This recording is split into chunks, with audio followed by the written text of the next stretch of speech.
So we're at UDS-Q, and I'm here with Leann Ogasawara, and she's the kernel team manager at Canonical, and you're also the OEM track lead this week. So can you tell us a bit about what was discussed in that track?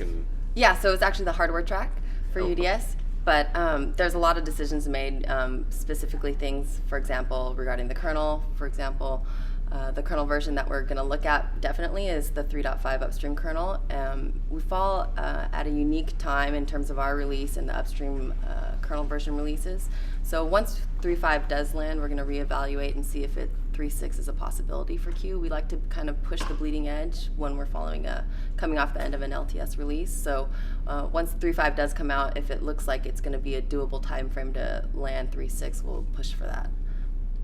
And then other things that go on within our tracker, things regarding things like certification testing, QA, how we're going to support this new endeavor of providing 12.10 packages back into 12.04 and give people a long-term support, for example, with the 12.10 kernel. That was another big focus for our track this week. So that's a really interesting change then. So when 12.10 comes out, people have the option of running that kernel on the LTS. Yes, so we haven't quite ironed out this sort of rolling release back into 12.04 just yet. That's actually a big topic of this week of how we're going to coordinate between all of our teams, between the kernel, the X stack, security upgrades type of model, how we're going to provide that to our users in 12.04, give them a long-term support, but provide them, for example, a newer kernel that will give them additional hardware support. A lot of people are interested in the new hardware that's going to be supported with the 12.10 kernel, but having it in the 12.04 LTS release. So there's a lot of integration amongst the teams of how we're going to provide smooth transitions for our users. I see. And so will that be just something optional then? Like you could run the original? That's actually up for discussion if we want to make it an opt-in type of program, or if we want to go to a rolling release and force upgrades to the latest and greatest kernel. So that's up for discussion this week, and no decisions have been made. Okay. Any other key interesting?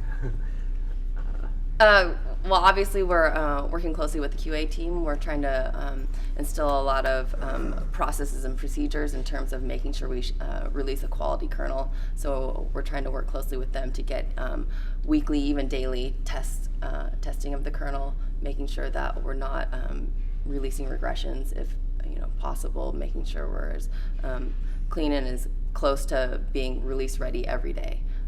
That's a model that we're trying to stress, that at any point in the release you should be able to run the development kernel and it should provide you without any troubles or issues. So we're trying to work closely with them to get these sort of smoke testing results up on a daily basis. And you can go to a dashboard, for example, and see that the Q kernel is smoke tested against a given set of systems, and it's we have the green light for today at least. Nice. And a lot of these tests are, you have more hardware test harnesses now, right, that are running automated tests on Correct. Specific hardware?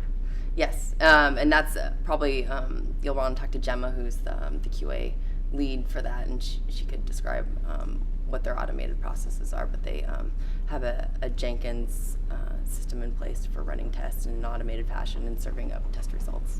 Nice. And so for anyone who wants to get involved in these decisions, where's a good place for them to go? Obviously, come to UDS. If you're not able to be here physically, you can join the IceCast, listen in. We have IRC channels. Outside of UDS, we all hang out on Freenode, which is an IRC channel, or not an IRC channel, an IRC server, but we are in the hash Ubuntu kernel team channel. And then also we have a public mailing list that we welcome any feedback and contributions. Nice. And how about if you are an OEM who wants your hardware in the automated tests? They should probably get in touch with me or probably Chris Van Hoof, who is more of our customer-facing guy. So, but obviously, if they get in touch with me, I can route them to the right person. All right. Well, thank you so much. Great, thanks.